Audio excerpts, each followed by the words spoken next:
Hello दोस्तों, स्वागत है आपके अपने यूट्यूब चैनल ऑफिशियल सूरज में। दोस्तों, आज हम लोग बात करेंगे राज्य के प्राथमिक शिक्षकों की नई प्रोन्नति नियमावली पर। विधि विभाग की स्वीकृति मिल गई है। ठीक है, अभी तक वर्ष 1993 की नियमावली के अनुसार शिक्षकों को मिलती थी प्रोन्नति। ठीक है, तो क्या है पूरा अपडेट, आइए हम लोग जानते हैं। यहाँ पर लिखा हुआ है कि प्राथमिक शिक्षकों की प्रोन्नति को लेकर के गठित की जा रही नई नियमावली पर विधि विभाग ने अपनी स्वीकृति प्रदान कर दी है। जितने भी शिक्षक हैं, सहायक शिक्षक या फिर प्राथमिक शिक्षक, खासकर गवर्नमेंट टीचर, उन लोग का जो दोस्तों प्रमोशन का जो नियमावली था 1993, वही चलता आ रहा था। लेकिन अब नई नियमावली को स्वीकृति दी गई है। ठीक है, विधि विभाग की तरफ से। और इसमें सैलरी भी आप लोगों का इंक्रीज जो है दोस्तों वो होगा। यहाँ पर पूरा अपडेट को मैं आप लोगों को बताऊंगा, बस आप लोग वीडियो के अंतिम तक बने रहेंगे। लिखा हुआ कि स्कूली शिक्षा एवं साक्षरता विभाग ने अब इस पर वित्त और कार्मिक विभाग की स्वीकृति के लिए प्रस्ताव आगे बढ़ा दिया है। दोनों विभागों की स्वीकृति के बाद प्रस्ताव कैबिनेट को भेज दिया जाएगा। राज्य गठन के बाद राज्य में प्राथमिक शिक्षकों की प्रोन्नति यानी कि प्रमोशन के लिए पहली बार नियमावली गठित की जा रही है। इससे पहले प्राथमिक शिक्षकों की प्रोन्नति वर्ष 1993 में संयुक्त बिहार में गठित नियमावली, जो बिहार में गठित हुई थी नियमावली, उसके अनुसार ही चल रही है अभी भी। ठीक है, बिहार में गठित नियमावली के तहत की जा रही थी। इस नियमावली के कुछ प्रावधानों में काफ़ी विवाद रहा है, जिसे लेकर मामला झारखंड उच्च न्यायालय से लेकर के सर्वोच्च न्यायालय तक गया है। न्यायालयों द्वारा अलग अलग समय में प्रोन्नति यानी कि प्रमोशन को लेकर के आदेश भी आते रहे हैं। अब विभाग ने इस सभी विवादों को खत्म करने के उद्देश्य से नई नियमावली प्रस्ताव तैयार किया है।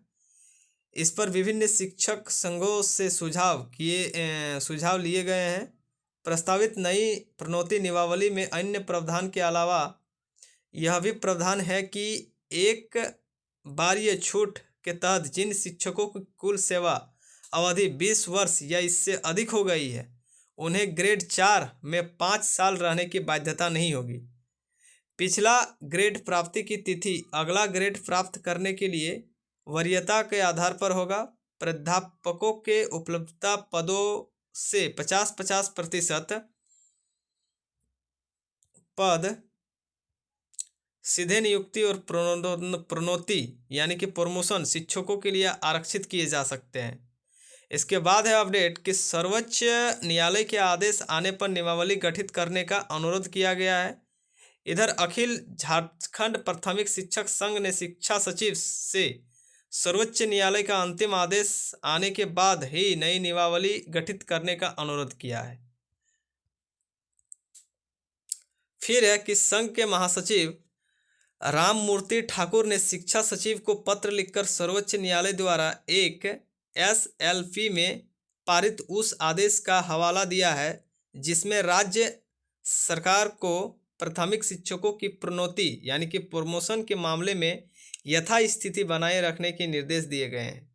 संघ के अनुसार उक्त SLP प्राथमिक शिक्षकों को ग्रेड 4 से 7 में प्रोन्नति देने को लेकर के कहा गया है। तो ये था दोस्तों अपडेट। ठीक है,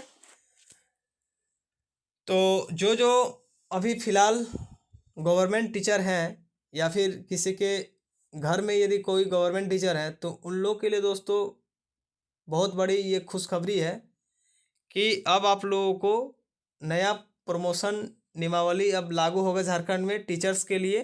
ठीक है, और जो अभी टीचर्स का वैकेंसी आया हुआ है, उसमें जो क्वालिफाई होंगे या फिर जिनका ज्वाइनिंग होगा, तो उन लोग के लिए भी ये बहुत बड़ी बात है। ठीक है, क्योंकि नया प्रमोशन होगा, नया नौकरी होगा, तो कुछ अलग ही मज़ा है। ठीक है, क्योंकि बहुत दिनों से पुरानी जो प्रमोशन नियमावली है उसको हटा करके अब नया प्रमोशन नियमावली को झारखंड में लागू किया जाएगा टीचर्स के लिए। उसमें सैलरी में इंक्रीज़ होगा। ठीक है, ग्रेड 4, 5, 6, 7, 8 तक अब जा रहा है। आप लोग जानते ही हैं कि कुछ दिन पहले ग्रेड 8 तक ठीक है। वेतन जो है 8वां लागू हो जाएगा अब झारखंड में। पूरे भारत में तो लागू हो ही गया है, अब झारखंड में भी लागू हो जाएगा। पूरे भारत में लागू होने का मतलब सभी राज्यों में लागू होना, ठीक है। तो ये बहुत अच्छी बात है, थैंक यू। यदि कोई नए आए हुए हैं तो प्लीज़ चैनल को सब्सक्राइब करके रखिएगा, ताकि इस प्रकार का अपडेट मैं आप लोगों को सही समय और टाइम पर देता रहूँ। धन्यवाद।